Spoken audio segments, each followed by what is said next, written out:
Assalamualaikum warahmatullahi wabarakatuh. Bismillahirrahmanirrahim. Nah, sekarang akarnya. Orang yang ingin cerdas secara spiritual harus dimulai dari akarnya. Jadi, pelan-pelan kita bangun kecerdasan spiritual. Diawali tentu saja dari kesungguhan. Ini mirip dengan yang emosional kemarin ya, bahwa kecerdasan spiritual ini sifatnya potensi dalam diri kita. Kalau tidak digunakan ya tidak ada gunanya. Kalau tidak digunakan ya mati. Maka pertama-tama akar kecerdasan spiritual itu kemauan dan kesungguhan kita untuk berefleksi, untuk merenungi hidup, untuk memikirkan makna. Kalau kita tidak mau, Pak saya ikut saja orang lain, Pak saya asal jalan saja, ya kecerdasan spiritualnya macet. Jadi yang pertama ini sungguh-sungguh ya, kalau bahasa agamanya niat. Ya kalau tidak niat ya apa-apa tidak akan hasil. Jadi rumus pertama adalah yuk sungguh-sungguh mari menyisihkan waktu untuk merenung, untuk muhasabah, untuk memperhatikan hidup ini, diri kita, lingkungan kita, melalui refleksi, melalui tadabbur, tafakur, dan lain sebagainya. Ini yang pertama, akarnya. Nah, biasanya kalau kita hidup secara serius, itu nanti akan bertemu pencerahan-pencerahan. Maka akar yang kedua, ketercerahan. Ini momen, wow, iya ya, ternyata hidup ini begini. Itu momen pencerahan. Baru saya tahu ternyata saya itu manusia yang lemah. Ini namanya pencerahan. Baru aku sadar ternyata kemarin aku hanya GR saja, ternyata aku tidak sehebat itu. Itu namanya pencerahan. Jadi ketika kita mengalami momen-momen pencerahan semacam ini alamat kita lebih cerdas secara spiritual. Jadi kan banyak orang yang belajar tapi ya tidak cerah-cerah, ruwet terus uripe. Jadi banyak orang yang tercerahkan. Dan ini yang membuat ilmu itu asik. Kalau kalian merasa tidak kerasan membaca buku, tidak kerasan belajar, kemungkinan jarang ketemu pencerahan. Orang itu senang baca ketika dia baca, oh iya ternyata begini, iya ternyata begitu. Itu mungkin dia tambah asik pengen baca terus. Tapi begitu baca, ini buku apa tuh ya, susah sekali dipahami, susah ya, tidak jadi baca. Jadi momen ketercerahan itu kejarlah. Momen wow, momen aha, momen eureka, momen apa saja. Kejar itu karena dia mengantarkan kita pada pemahaman spiritual. Enlightenment. Jadi ketercerahan. Itu rumus kedua. Jadi ada yang sungguh-sungguh, ada yang melalui pencerahan-pencerahan. Nah, akar kecerdasan spiritual yang ketiga adalah ketuhanan. Kesadaran bahwa kita ini ya tidak hanya terhubung dengan sesama, dengan semesta, tapi kita juga punya hubungan dengan Yang Maha Kuasa. Jadi kesadaran ketuhanan akan membuat kita tambah cerdas secara spiritual. Ada banyak momen dalam hidup ini yang kita kesulitan memaknainya kecuali setelah kita hubungkan dengan Tuhan. Begitu kita sambungkan dengan Tuhan, banyak hal mudah jawabannya, kita tahu maknanya. Kenapa ya? Saya sudah belajar sungguh-sungguh, saya sudah kerja keras, saya sudah berkorban banyak, kok masih gagal? Sementara dia tidak ngapa-ngapain, cengenges-cengenges akarepe dhewe. Kok ya sukses? Itu kalau kita kejar jawabannya sendiri sulit kita ketemu. Tapi begitu kita hubungkan dengan Tuhan, jawabannya lebih mudah. Ada banyak momen yang makna dan jawabannya lebih mudah ketika kita sadar hubungan hidup ini dengan Tuhan. Loh, kesadaran keterhubungan dengan Tuhan ini Hanya orang-orang yang cerdas spiritual yang mampu. Jadi kalau ada momen peristiwa apapun, dia membacanya selalu melibatkan Tuhan. Kita kan kadang-kadang lupa bahwa kita punya Tuhan. Akhirnya kita kalau gembira terus jadi sombong, kalau dapat anugerah jadi sombong, dapat kesulitan terus putus asa. Ada sumpek sedikit terus rasanya dunia gelap. Ini namanya kita lupa kalau kita punya Tuhan. Nah, itu indikasi kita kurang cerdas secara spiritual. Pak, saya itu sudah hitung sampai yang sekecil-kecilnya, kok masih gagal saja? Ya, itu kan kamu berhenti di dirimu sendiri. Kamu lupa bahwa ada Tuhan. Maka akar ketiga dari kecerdasan spiritual itu ketuhanan. Yang keempat, kecerdasan spiritual itu juga mengakar pada pengalaman. Jadi pengalaman inilah nanti yang jadi dasar kecerdasan, kepekaan juga kita secara spiritual. Kalau bahasa psikologi ada habit of mind. Pikiran kita terkondisikan peka dengan aspek makna, aspek spiritual.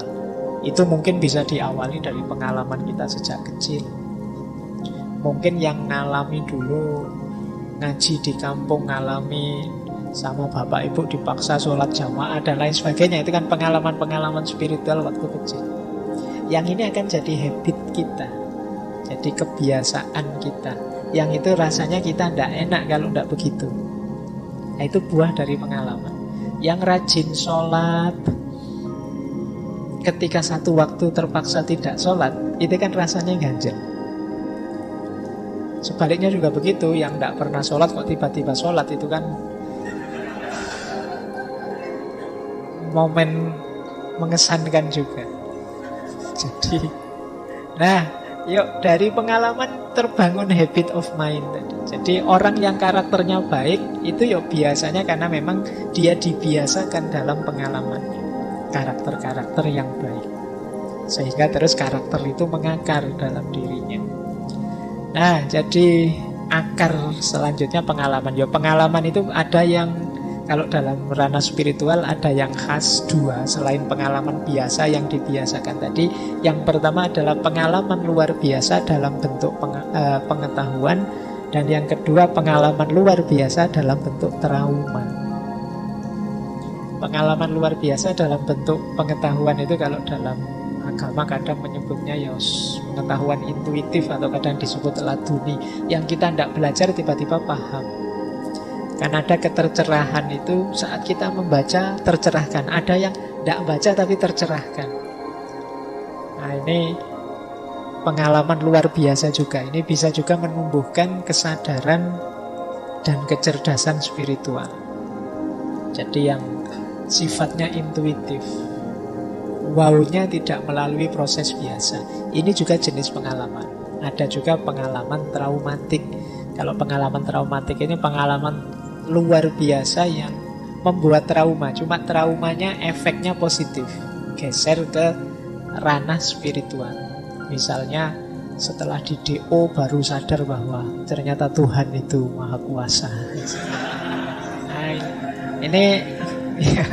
ini kan traumatik tapi terus membawa ke ranah spiritualitas.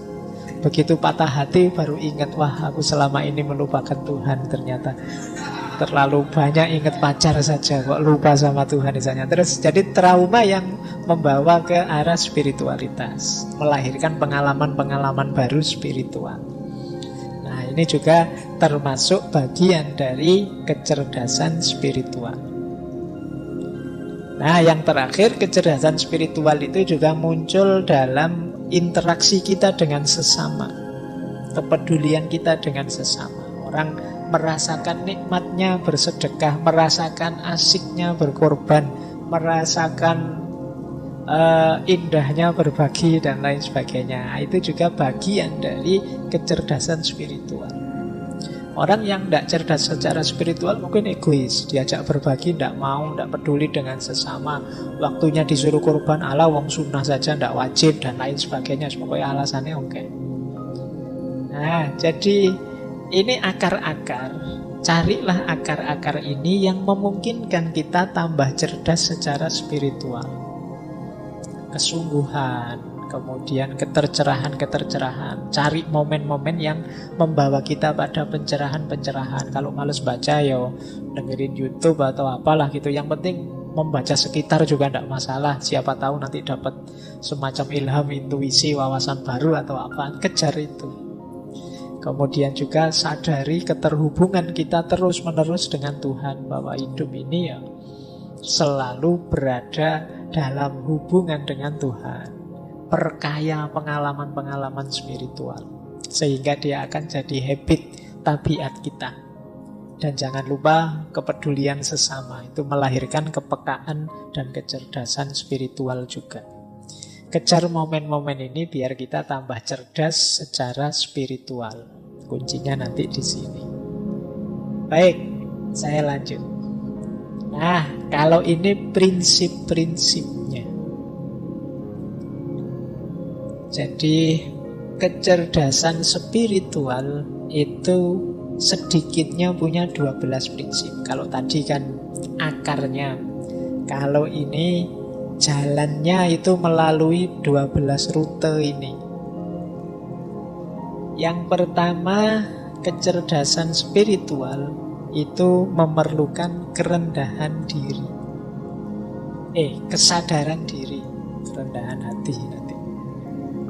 Jadi kesadaran diri itu ya sama seperti di emosi kemarin ya. Ayo dipahami. Jadi sadar itu tidak sekedar tidak tidur. Kalau di spiritual, sadar itu berarti kita hidup ini punya makna, punya nilai. Banyak orang yang rutinitas, hidupnya rasanya kayak robot, tidak bisa menjawab makna. Ya menjawab makna itu di situ bertanya mengapa. Mengapa sih harus ngaji? Mengapa sih harus seminggu sekali? Mengapa kok namanya ngaji filsafat? Mengapa kok? Nah itu pertanyaan-pertanyaan ini kan menggelisahkan. Tapi kalau kita bisa menjawab, disitulah kita sebenarnya hidup dengan bermakna. Tidak sekedar menjalani rutinitas hidup. Jadi yang pertama itu kesadaran diri. Yang kedua spontanitas. Ini menarik ya. Spontanitas itu maksudnya apa sih? Kita itu jadi orang baik, jadi orang yang peduli, jadi orang yang religius, spiritual, itu keluarnya otomatis. Kenapa keluarnya otomatis? Karena sudah kita biasakan begitu. Tidak pakai dipikir dulu. Wah ini saya sedekah apa enggak ya? Kalau sedekah uangku sekian, nanti tinggal sekian. Padahal panjang. Kalau dipikir panjang, tidak otomatis keluar. Itu sebenarnya belum mendarah daging, belum mengakar. Kalau sudah karakter dermawan itu mendarah daging, begitu ada dorongan untuk sedekah, sedekah saja. Itu namanya spontan.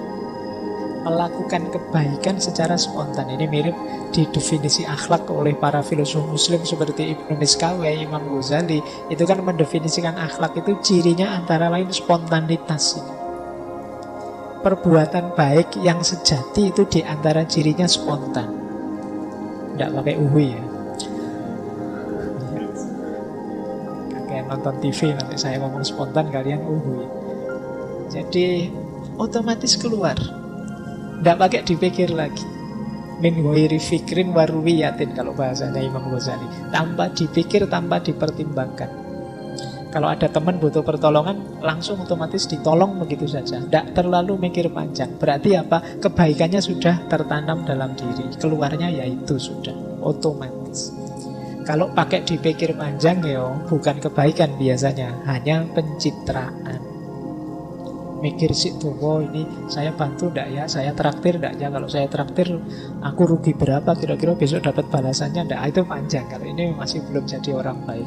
Orang baik itu ya sudah, pokoknya aku yang traktir, yang bayar. Nah, itu ciri kedua. Jadi kebaikan spiritual, kecerdasan spiritual antara lain cirinya spontanitas dalam perbuatan baik. Kemudian panduan visi dan nilai. Hidup yang punya tujuan. Ada nilai yang ingin ditegakkan. Ini nyambung dengan tadi ya, hidup yang tidak asal-asalan. Ini ciri yang ketiga. Yang keempat, keutuhan.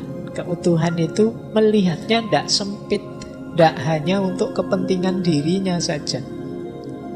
Jadi menjalankan segala sesuatu, memutuskan segala sesuatu dengan mempertimbangkan yo aku, yo yang lain, ya semesta termasuk ketuhanan.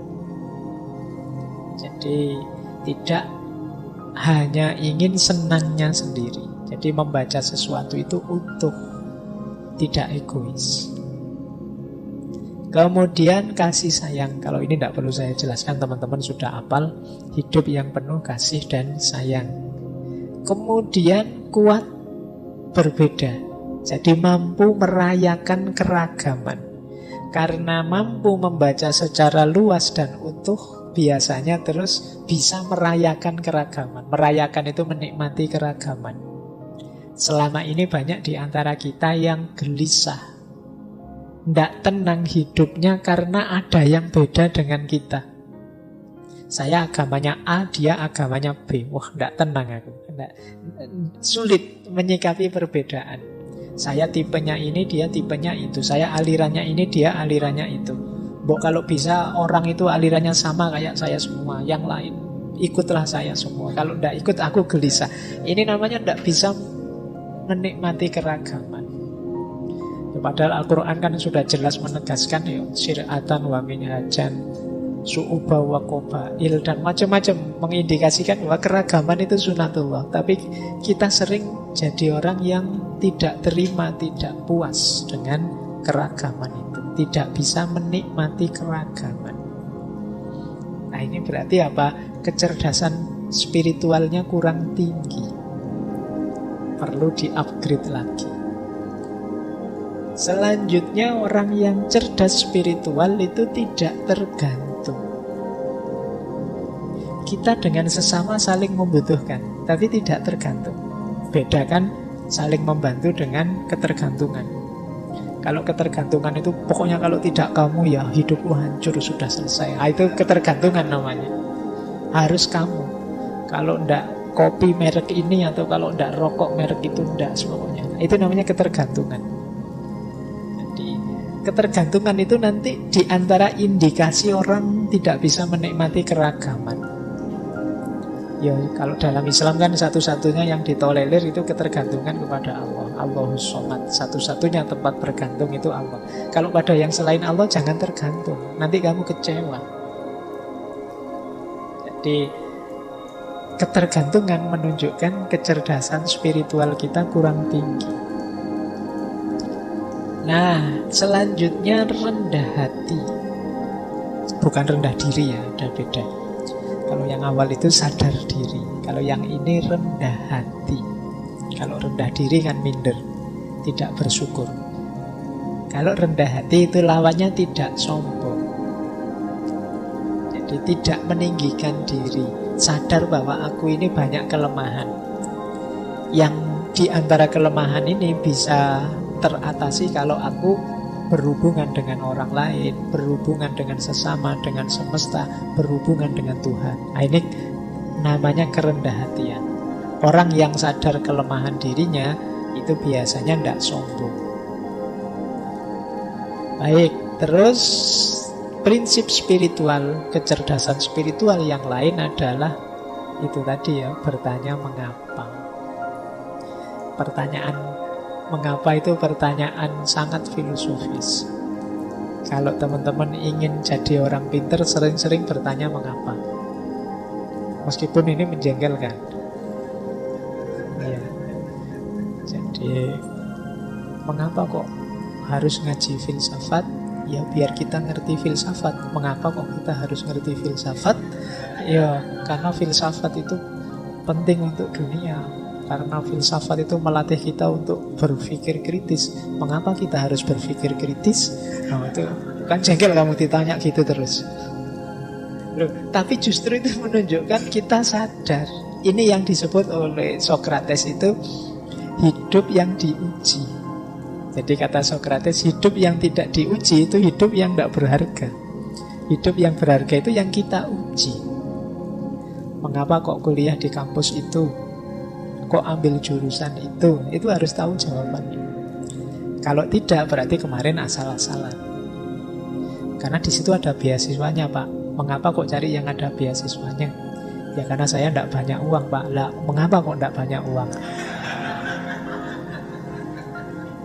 Ya, karena saya males, Pak. Lah, mengapa kok males? Oh, itu kamu bisa stres itu dadak.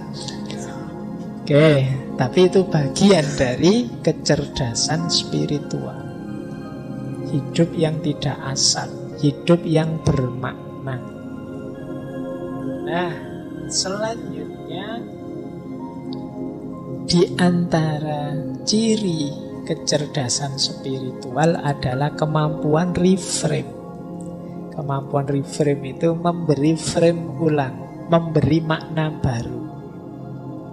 Kadang dalam hidup ini kita perlu memberi makna baru. Misalnya ada teman-teman, wah Pak, akhirnya kuliah saya gagal, Pak. Nah misalnya ini contoh. Loh ini kan frame-mu frame kegagalan. Mungkin bisa kamu kasih frame baru. Saya berarti perlu tantangan yang baru selain kuliah, Pak. Itu namanya reframe. Ini bukan kegagalan bagi saya, Pak, tapi kebebasan.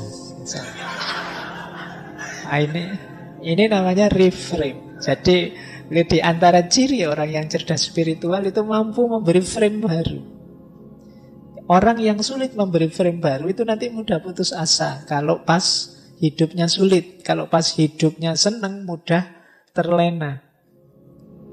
Justru dengan frame baru, ini kendali dirinya lebih kuat. Iya sih, saya ini sekarang baru unggul menang, tapi manusia itu mana ada yang sukses terus. Nah, ini saatnya saya harus hati-hati. Ini namanya reframe. Kemampuan reframe ini penting dalam hidup kita, biar kita tidak putus asa dan juga tidak lupa diri. Kemudian sikap positif menghadapi masalah, itu juga ciri-ciri orang cerdas spiritual. Tidak ada masalah yang harus diratapi sampai sedemikian rupa atau diputus asai sampai sedemikian rupa. Masalah itu jembatan kita untuk berkembang. Kalau tidak ada masalah, ya kapan kita bisa berkembang? Kalau kita di zona nyaman saja, kapan kita bisa jadi lebih baik? Nah, orang yang cerdas spiritual, dia bisa bersikap positif terhadap masalah. Yang terakhir, prinsip kecerdasan spiritual itu adalah dorongan untuk berkarya, berkontribusi. Jadi hidupnya tidak egois. Yang ada di pikirannya, apa yang bisa aku berikan pada teman-temanku, pada sesama, pada lingkunganku, sejauh yang aku mampu. Jadi orang yang cerdas spiritual itu kreatif. Dia terdorong untuk memberi terus-menerus. Dia berpikir apa yang bisa aku berikan, karya apa yang bisa memberi kontribusi pada sesamaku. Nah ini ciri-ciri cerdas secara spiritual. Jadi ini 12 prinsip. Diingat-ingat nanti kecerdasan spiritual kita bisa terupgrade dengan indikator 12 ini. Cirinya, prinsip-prinsipnya ini.